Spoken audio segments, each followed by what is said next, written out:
Welcome back to my YouTube channel again. This is Ralph731. Sa mga hindi pa po pala nakasubscribe, pakiclick naman po ang subscribe button at ang notification bell and leave comment below. At saka nga pala meron tayong munting online shop. Baka po kailangan nyo ng mga Mio M3 parts gaya ng CVT, clutch belt, digital gauge, etc. PM lang po kayo sa page ko. Visit nyo RR731 Moto Online Shop.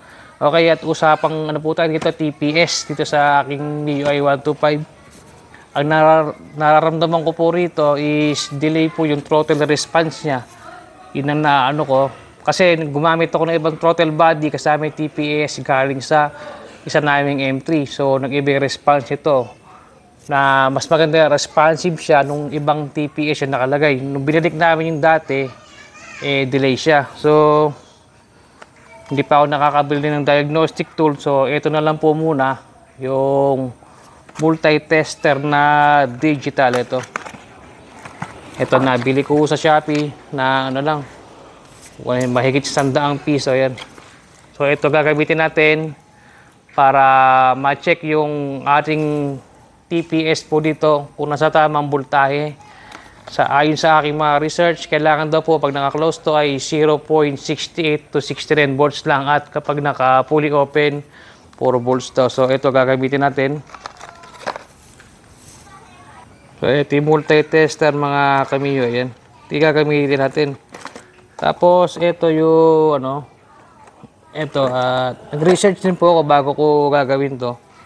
Saan ba yun? Teka po Ito yung sakit ng TPS yan. So, gaya nga sabi iba, 3 wire po yan. So, ang kailangan nyo naman po dito, yung kulay dilaw. Ayan. Tapos gumamit ako ng perdible. Ayan. So, tutusukan na natin mamaya ito, yung perdible. Kung ano magiging reading. Kailangan din po nakakabit yung battery. Para pag inon yung susi, may babasahin siya. Ayan. So, iyaano ko muna po yung tester. Lagyan natin yung tester. Ito po yung multi-tester. Ayan. Pasensya na po, medyo maingay sa paligid. Ito. Tapos, i-set po natin sa 20 volts. Ito. Yung tumpulang wire, ito, itutusok na natin dito sa may perdible. Dito po, sa TPS. Ayan. Ayan. Lalagyan natin dito. Tapos, itong itim, lagyan natin sa ground sa battery. Ayan. Ipit natin dyan. So, lagyan natin sa ayan.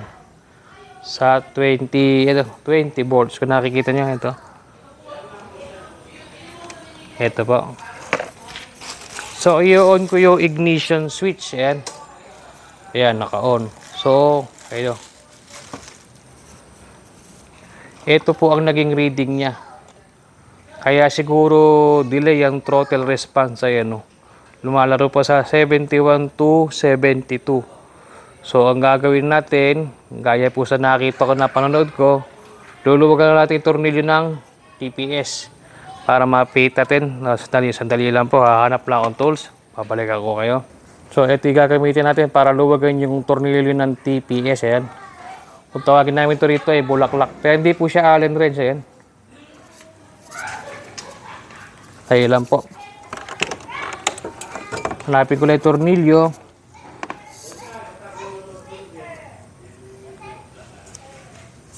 Hindi ko alam kung anong size po ito. Teka lang po, gabi na kasi Tingnan natin. Maliit ito.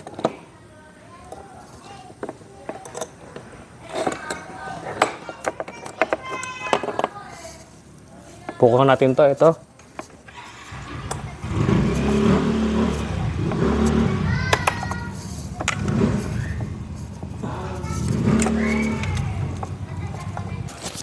So, balik po tayo.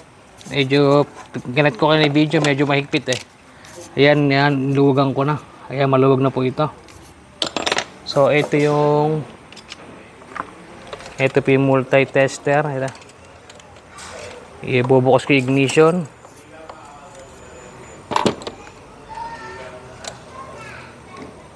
Ayan, tatanggal yung ano. Teka lang po. Bit natin yung ground.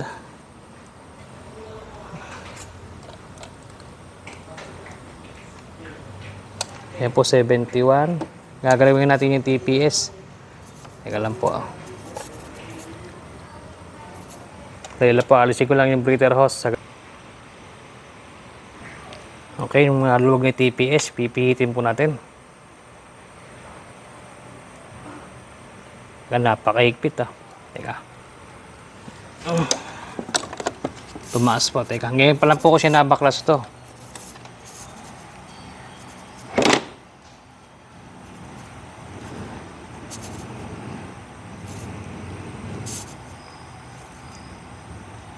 Tumaas. Pag bumaba pala, tataas siya. So, hahatakin po natin pataas. Dahan-dahan. Ganito pala makikita sa TPS. Kung meron sana tayong diagnostic tool, mas madali po.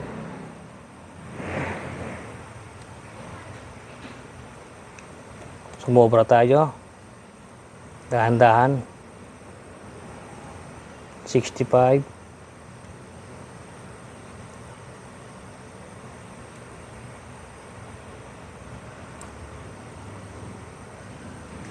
66. Konti pa.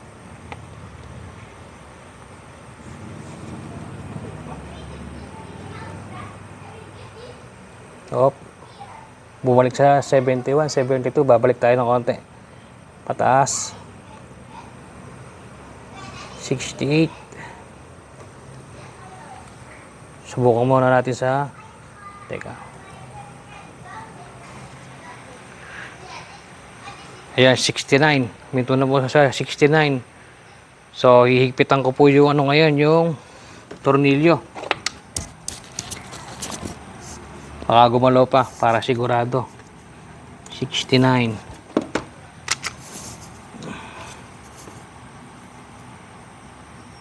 Yan, 69. Yan, higpitan natin yung tornilyo para hindi na po gumalaw.